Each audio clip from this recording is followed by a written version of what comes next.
Hello नमस्कार दोस्तों, GS वाला ऑफिशियल पे आप लोग का स्वागत है। आज हम लोग ल्यूसेंट सामान्य ज्ञान वस्तुनिष्ठ सामान्य ज्ञान का एक सीरीज स्टार्ट करने वाले हैं। इस चैनल पर आप लोग को प्रत्येक रोज़ शाम 6 बजे एक चैप्टर प्रत्येक ल्यूसेंट वस्तुनिष्ठ सामान्य ज्ञान का एक चैप्टर वीडियो अपलोड कर दिया जाएगा ल्यूसेंट ऑब्जेक्टिव से। ल्यूसेंट एक ऐसा बुक है जो प्रत्येक व्यक्ति के टेबल पर रहता है, प्रत्येक पढ़ने वाले स्टूडेंट के। बहुत अच्छा कंटेंट है दिया जाता है इसमें। तो आज हम लोग शुरू करेंगे इतिहास, भारतीय इतिहास का पहला चैप्टर। रिसेंट 2000 अपडेट प्रकाशन है 2023 का 23-24 न्यू रिसेंट ऑब्जेक्टिव बुक है ये। तो इसका पहला चैप्टर है रिसेंट ऑब्जेक्टिव का सामान्य परिचय भारतीय इतिहास। इतिहास का सीरीज शुरू करेंगे आज से। प्रत्येक रोज़ 6 बजे शाम को आपको एक वीडियो मिल जाएगा इस चैनल पे। तो इस चैनल पर जुड़े रहने के लिए चैनल को सब्सक्राइब कर दीजिए, नोटिफिकेशन को ऑन रखिए। चलिए वीडियो की शुरुआत करते हैं क्वेश्चन नंबर 1 से। पहला क्वेश्चन है, इतिहास के तहत अध्ययन किया जाता है। इतिहास के तहत अध्ययन किया जाता है, इसका आंसर हो जाएगा अतीत का। इतिहास किसके तहत अध्ययन किया जाता है? इतिहास में अतीत यानी बीती हुई बातों का अध्ययन किया जाता है। दूसरा नंबर क्वेश्चन है, प्रथम यूनानी इतिहासकार कौन थे? प्रथम यूनानी इतिहासकार कौन थे? ये सब जानते हैं। क्या हो जाएगा इसका? हेरोडोटस। इतिहास के पिता किसे कहा जाता है? हेरोडोटस को।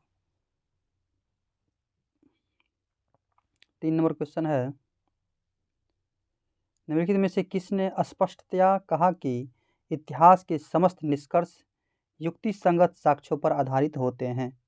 निम्नलिखित में से किसने स्पष्ट किया इतिहास के समस्त निष्कर्ष युक्ति संगत साक्ष्यों पर आधारित होते हैं? ये किसने कहा था?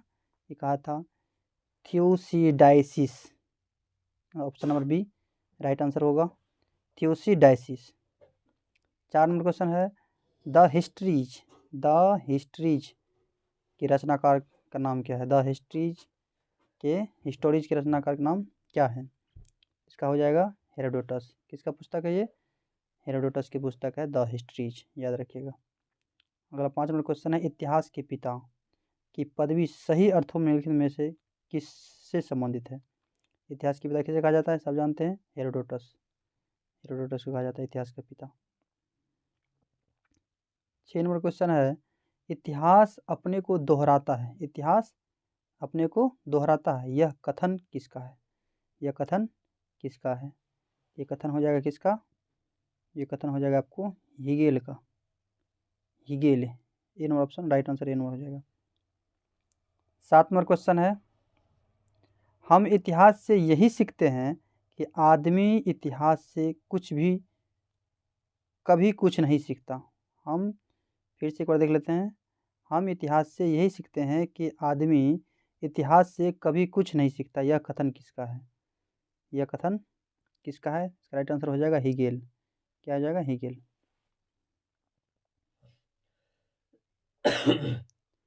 किसका कथन है समस्त इतिहास वर्ग संघर्ष का इतिहास है? समस्त इतिहास वर्ग संघर्ष का इतिहास है, किसका कथन है? ये हो जाएंगे कार्ल मार्क्स का। कार्ल मार्क्स का कथन है कि समस्त इतिहास वर्ग संघर्ष का इतिहास है। नॉर्मल क्वेश्चन है, निम्नलिखित में से कौन सा एक इतिहास के विषय में मार्क्स के दृष्टिकोण का संक्षिप्त वर्णन करता है?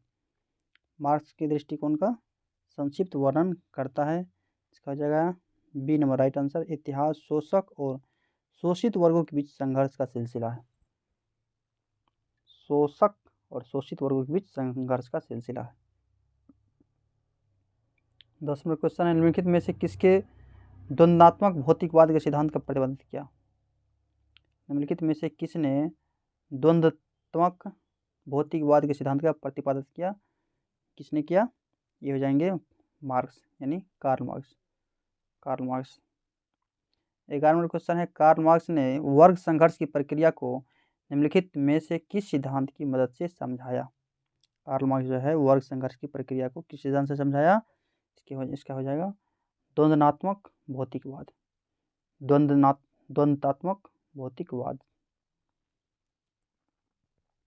इतिहास विगत की 12 नंबर क्वेश्चन है, इतिहास विगत की राजनीति है। कथन किसका है? बहुत इंपॉर्टेंट क्वेश्चन सब है, कथन पूछता है, यूपीएससी तो बार बार पूछता है। सीले का कथन है, इतिहास विगत की राजनीति है। देखिए नेट और जेआरएफ में 2004 और 13 में 2 बार पूछा गया है। किसका कथन है? सीले का, इतिहास विगत की राजनीति है, सीले का कथन है।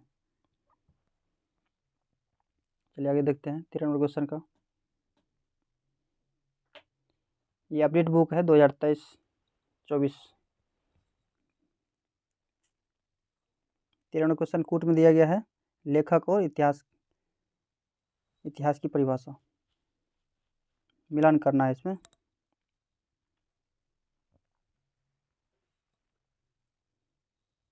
इसका क्या हो जाएगा? इसका आंसर ए राइट आंसर हो जाएगा। ऑक्साट का कथन है, ऑक्साट का कथन है कि सच यह है कि इतिहास में अतीत वर्तमान के साथ बदलता है। बी का 4 हो जाएगा, इतिहास का महत्व वैज्ञानिक नहीं है। और सी का 1 हो जाएगा। कॉलिंगवुड का परिभाषा इतिहास क्या है? संपूर्ण इतिहास के विचारों का इतिहास है, संपूर्ण इतिहास विचारों का इतिहास है। और ब्यूरी का कथन है, इतिहास स्वतः मात्र एक विज्ञान है, इससे कम नहीं और इससे अधिक नहीं। ये भी इम्पोर्टेंट है। क्वेश्चन नंबर 14 देखते हैं। किस इतिहास दर्शन शास्त्री ने कहा था कि समस्त इतिहास समकालीन इतिहास है? किस इतिहास दर्शन शास्त्री ने कहा था कि समस्त इतिहास समकालीन इतिहास है? कौन हो जाएगा इसका? इसका हो जाएगा option number B, right answer option number B, Benedetto Croce. अभी शुरुआत का चैप्टर है, ये थोड़ा सा कठिन है, आगे जैसे जैसे बढ़ते जाएंगे तो इजी होते जाएगा। इसमें ऐतिहासिक स्रोत और इतिहासकार के कथन दिया गया है। 15 नंबर क्वेश्चन, इतिहास वर्तमान और अतीत के बीच अंतहीन वार्ता है। अंतहीन वार्ता, यह कथन किसका है? ये कथन हो जाएंगे किसका? Option number A, E H. Carr का। ई.एच. कार एक इतिहासकार थे। यह कथन है कि इतिहास वर्तमान और अतीत के बीच अंतहीन वार्ता है। तिथियों के साथ प्रयुक्त होने वाले बीसी का संक्षिप्त अर्थ क्या हो जाएगा? Before Christ, BC before Christ. 17 number question है, तिथियों के साथ प्रयुक्त होने वाले एडी जानते हैं, एडिनो डोमिनी एडी का एडी होते ईस्वी, एडिनो डोमिनी। 18 नंबर क्वेश्चन है, वर्ष 50 ईसा पूर्व, 50 ईसा पूर्व मतलब क्या हुआ? ईसा पूर्व मतलब ईस्वी जब से शुरुआत हुआ उससे पहले। ईसा पूर्व उल्टा चलता है, ईस्वी सीधा चलता है। तो 50 ईसा पूर्व या क्या हो जाएगा? 150 ईस्वी के बाद। 50 ईसा पूर्व 150 ईस्वी के बाद, यानी 150 ईस्वी से पहले नहीं, 150 ईसा पूर्व से पहले, 150 ईसा पूर्व के बाद।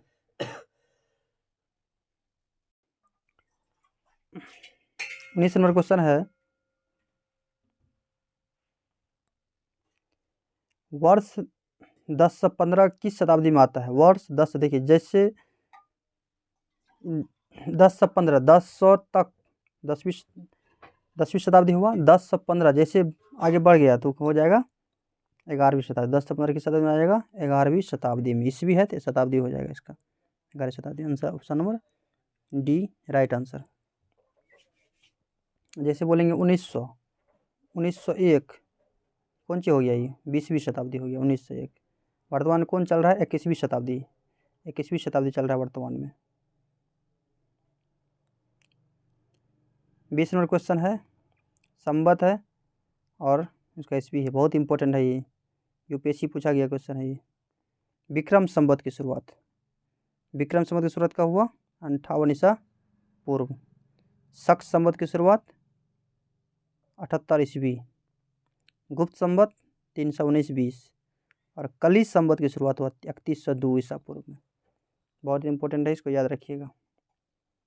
गुप्त संवत की शुरुआत चंद्रगुप्त प्रथम ने किया था और शक संवत की शुरुआत कनिष्क गद्दी बैठने को उपलक्ष्य में किए थे। विक्रम संवत प्रारंभ हुआ, क्वेश्चन 21 नंबर क्या है, विक्रम संवत की प्रारंभ कब हुआ? विक्रम संवत 58 ईसा पूर्व में, 58 ईसा पूर्व में। कलिंग का एक राजा था जिसने विक्रम संवत की शुरुआत की थी। शक संवत का प्रारंभ किस सम्राट के शासनकाल में 78 ईस्वी में हुआ था? तो किसके शासनकाल में हुआ था? Option number B right answer, Kanishka के समय में हुआ था। कनिष्क ने राजगद्दी बैठने के उपलक्ष्य में 78 ईस्वी में शक संवत की शुरुआत की थी। ठीक, आगे 23 नंबर क्वेश्चन है, भारत का राष्ट्रीय पंचांग किस संवत पर आधारित है? बहुत इंपॉर्टेंट है, भारत का राष्ट्रीय पंचांग किस संवत पर आधारित है? शक संवत पर ही आधारित है, शक संवत पर आधारित है। गुप्त संवत को प्रारंभ करने का श्रेय किसे दिया जाता है? किसे दिया जाता है? चंद्रगुप्त प्रथम। गुप्त संवत की शुरुआत किसने किया? चंद्रगुप्त प्रथम। गुप्त वंश के संस्थापक श्रीगुप्त। संस्थापक कौन थे? श्रीगुप्त। और सबसे प्रतापी राजा थे चंद्रगुप्त, महाराजा धीराज की उपाधि ये धारण किए थे। चंद्रगुप्त विक्रमादित्य किसे कहते हैं? चंद्रगुप्त द्वितीय को। समुद्रगुप्त को भारत का नागार्जुन। भीतरी स्कंद जूनागढ़ अभिलेख के स्कंदगुप्त थे। 25 नंबर क्वेश्चन है, चंद्रगुप्त प्रथम ने गुप्त संवत का प्रारंभ किस उपलक्ष्य में किया था? चंद्रगुप्त प्रथम ने गुप्त संवत का प्रारंभ किस उपलक्ष्य में किया? इसका राइट आंसर हो जाएगा ए नंबर, अपने राजारोहण के स्मारक के रूप में, गद्दी बैठने के उपलक्ष्य में गुप्त संवत की शुरुआत किए थे 319 और 320 ईस्वी में। आगे 26 नंबर क्वेश्चन है, विक्रम संवत 58 ईसा पूर्व में आरंभ हुआ, राइट है। शक संवत 78 ईस्वी से आरंभ हुआ, सही है। गुप्त संवत की शुरुआत 319 ईस्वी में प्रारंभ हुआ, ये भी सही है। भारत में मुसलमान शासन का युग 1192 से शुरुआत हुआ, ये राइट नहीं लग रहा है ना। ये मुस्लिम संवत की शुरुआत 712 में शुरू हो गया था, 712 में शुरू हो गया था। तो इसका 1 2 3 हो जाएगा, सी नंबर ऑप्शन सही। हर्षवर्धन ने 606 में हर्ष संवत की स्थापना किस उपलक्ष्य में किया था? हर्ष संवत की शुरुआत अपने राजरोहण यानी गद्दी बैठने के उपलक्ष्य में हर्षवर्धन ने हर्ष संवत की शुरुआत किए थे। वर्धन वंश के हैं हर्षवर्धन। निम्नलिखित में से वह कौन सा संवत है जो कलचुरियों द्वारा प्रेरित किए जाने के कारण कलचुरी संवत की भी कहलाता है? कौन सा संवत है जो कलचुरियों द्वारा प्रेरित किए जाने के कारण कलचुरी संवत भी कहलाता है? इसका आंसर हो जाएगा सी, त्रिकुटक संवत। 29 नंबर क्वेश्चन है, चालुक्य विक्रम संवत का प्रचलन किसने किया? चालुक्य विक्रम संवत का प्रचलन किसने किया? इसका हो जाएगा विक्रमादित्य 6। 30 नंबर क्वेश्चन है, निम्नलिखित में से एक नए संवत चलाने का यश प्राप्त है किसको?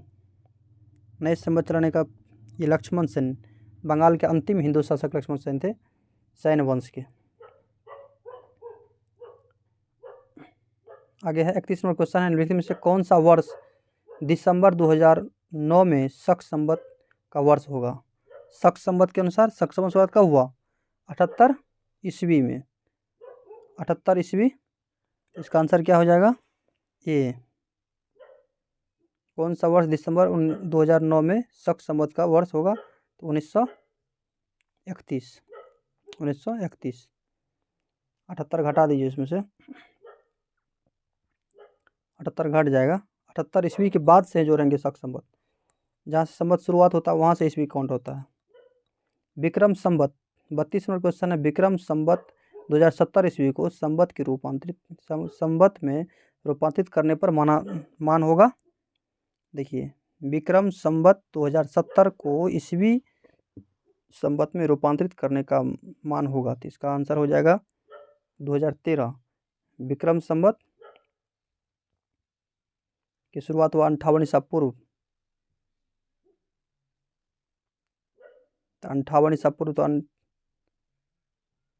58 या 57 ईसा पूर्व दोनों माना जाता है। इसका आंसर हो जाएगा डी नंबर 2013।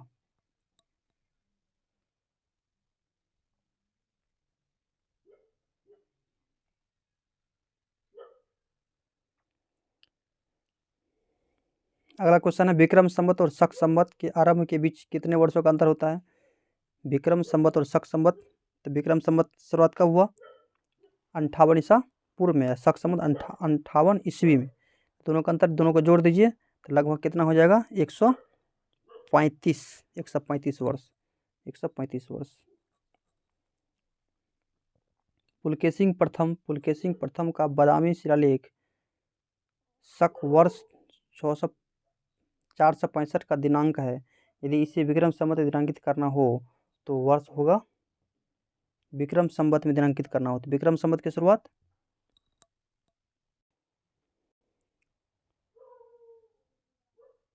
34 नंबर क्वेश्चन है, इसको फिर से समझ लेते हैं 34 नंबर क्वेश्चन को। पुलकेशिन प्रथम का बादामी शिलालेख शक वर्ष 465 का दिनांकित है, तो यदि इसे विक्रम संवत में दिनांकित करना हो तो वर्ष होगा, देखिए 465 ये शक संवत के अनुसार है। शक संवत का शुरुआत कब हुआ? 78 ईस्वी में हुआ। 78 ईस्वी में हुआ शक संवत का शुरुआत, ये है। तो 78 ईस्वी के बाद से ये है 465 वर्ष। कितना है? 465। इसमें कह रहा है विक्रम संवत में दिनांकित करना हो तो विक्रम संवत 58 ईसा पूर्व। 58 ईसा पूर्व, तो यहाँ से पहले ईसा पूर्व से 0 पर जाएंगे, 0 पर से फिर 78 ईस्वी जाएंगे, तो दोनों में मिला के कितना हो गया? 135 वर्ष। और फिर ये ईस्वी का लिखेंगे तो 135 में जुड़ जाएगा, तो 465 प्लस 135 लगभग 600। कितना हो जाएगा? 600 ईस्वी। विक्रम संवत के अनुसार कितना दिनांकित करना होगा? 600। चलिए क्वेश्चन नंबर अगला 35 नंबर क्वेश्चन क्या है? राजस्थान सरकार के कैलेंडर में विक्रम संवत 2063 लिखा हुआ है, और शक संवत में क्या होगा? तो विक्रम संवत कितना लिखा हुआ? 2063। तो विक्रम संवत की शुरुआत 58 ईसा पूर्व से 58 BC। 58 BC से लेकर के कितना? 2063 तक, 2063 ईस्वी लिखा हुआ विक्रम संवत के अनुसार 2063। तो शक में क्या होगा? तो आप सोचिए शक में क्या होगा? तो शक संवत की शुरुआत कब हुआ? 78 ईस्वी में। तो यहाँ से यहाँ कितना दूरी तय करना पड़ेगा? कितना तय करना पड़ेगा इसको? 135। इसमें से 135 क्या हो जाएगा? घट जाएगा। 135 घट जाएगा, इसका आंसर हो जाएगा कितना? 1928 शक। कितना हो जाएगा? 1928 शक के। 135 घटा दीजिए इसमें से। पुरातत्व में 136 नंबर क्वेश्चन है, पुरातत्व में स्तर विन्यास पद्धति निम्नलिखित में से में किसको समझाने के लिए प्रयुक्त किया जाती है? पुरातत्व में स्तर विन्यास पद्धति किसको समझाने के लिए प्रयुक्त किया जाता है? इसका आंसर हो जाएगा भौतिक अवशेष के क्रमिक निक्षेप। बी नंबर आंसर हो जाएगा। 37 नंबर क्वेश्चन है, कार्बन 14 तिथि निर्धारण पद्धति का विकास किसने किया? बहुत इंपॉर्टेंट है ये। कार्बन 14 डेटिंग जिसे हम जीवाश्म पता करते हैं, इसका निर्धारण किसने किया? William Libby. D number answer सही हो जाएगा, इसका right answer D number William Willard Libby. Willard Libby. 38 number question है, काष्ठ अस्थि और शंख के प्रतत्वीय नमूनों का काल निर्धारण करने के लिए निम्नलिखित में से कौन सा अपनाया जाता है? तो प्रतत्व को अपनाने के लिए कार्बन 14 का प्रयोग किया जाता है। कार्बन 14, ये नंबर आंसर सही है। 39 नंबर क्वेश्चन है, कार्बन डेटिंग में निम्नलिखित आयु निर्धारण हेतु प्रयुक्त किया जाता है जीवाश्मों की। कार्बन डेटिंग में किसका प्रयोग किया जाता है? जीवाश्मों की आयु निर्धारण करने के लिए। ये नंबर आंसर राइट आंसर हो जाएगा। 40 नंबर क्वेश्चन है, प्रागैतिहासिक का अंत एवं इतिहास का आरंभ तब माना जाता है जब? प्रागैतिहासिक का अंत और इतिहास का आरंभ तब माना जाता है जब मानव ने लिखना सीखा हो। यानी इतिहास को 3 भागों में बांटा जाता है, प्रागैतिहासिक, अधैतिहासिक और ऐतिहासिक। प्रागैतिहासिक कहते हैं जिसमें लिखित साक्ष्य और यानी जिसका कोई भी साक्ष्य लिखा ना हो, सिर्फ उसका जीवाश्म के रूप में हो, और जिसमें लिखा हो लेकिन पढ़ा नहीं जा सकता है उसे कहते हैं अधैतिहासिक, और जिसमें लिखित भी हो और उसको पढ़ा भी जा सकता है उसे कहते हैं ऐतिहासिक। ठीक। भारत के संदर्भ में ऐतिहासिक काल का आरंभ कब से माना जाता है? भारत के संदर्भ में ऐतिहासिक काल का आरंभ 600 ईसा पूर्व से माना जाता है, 600 BC से माना जाता है। अगला क्वेश्चन 42 नंबर है, सिंधु सभ्यता को अधैतिहासिक सभ्यता कहा जाता है क्योंकि इसमें सिंधु सभ्यता अधैतिहासिक जिसमें लेखन है, 42 का इसमें लेखन कार्य है लेकिन इसको पढ़ा नहीं गया है, इसलिए इसे अधैतिहासिक कहा जाता है। लिखित तो है लेकिन पढ़ा नहीं जा सका है। 43 नंबर क्वेश्चन है, शक संवत पर आधारित राष्ट्रीय पंचांग का फर्स्ट चैत्र ग्रेगोरियन कैलेंडर की निम्नलिखित तिथियों में से किस एक के तदनुरूप है? पहला जो चैत्र मास है किसके अनुरूप है? ये हो जाएंगे ऑप्शन नंबर ए राइट आंसर 22 मार्च, 22 मार्च, 22 मार्च इसका हो जाएगा। 44 नंबर क्वेश्चन है, किसने इतिहास को प्राचीन, मध्यकालीन और आधुनिक 3 भागों में बांटकर देखने का रिवाज चलाया? इतिहास को किसने प्राचीन, मध्यकालीन, आधुनिक 3 भागों में बांटकर देखने का रिवाज चलाया? तो ये हो जाएंगे इसका राइट आंसर सेलेरियस। क्या हो जाएंगे? सेलेरियस, option number D right answer सेलेरियस। 45 नंबर क्वेश्चन है, लास्ट क्वेश्चन है, ये सेट का निम्नलिखित में से किसने गुप्त संवत के प्रारंभ के निर्धारण के संबंध में महत्वपूर्ण सूचना दी? गुप्त संवत के प्रारंभ के निर्धारण के संबंध में महत्वपूर्ण सूचना दी, तो इसका आंसर हो जाएंगे अलबरूनी। अलबरूनी ने बताया कि गुप्त संवत का प्रारंभ हुआ था, Al-Biruni, option number D right answer. चलिए धन्यवाद। यदि वीडियो अच्छी लगी हो तो आप लोग लाइक कर दीजिए और अधिक से अधिक शेयर कर दीजिए, और इसका सीरीज आप लोग को पूरा लुसेंट न्यू प्रकाशन 2023-24 का ये बुक है, इसका पूरा सीरीज आप लोग को इस चैनल पर देखने को मिलेगा, GS वाला ऑफिशियल पे, शाम 6 बजे। धन्यवाद। यदि चैनल पर नया है तो सब्सक्राइब कर लीजिए। धन्यवाद।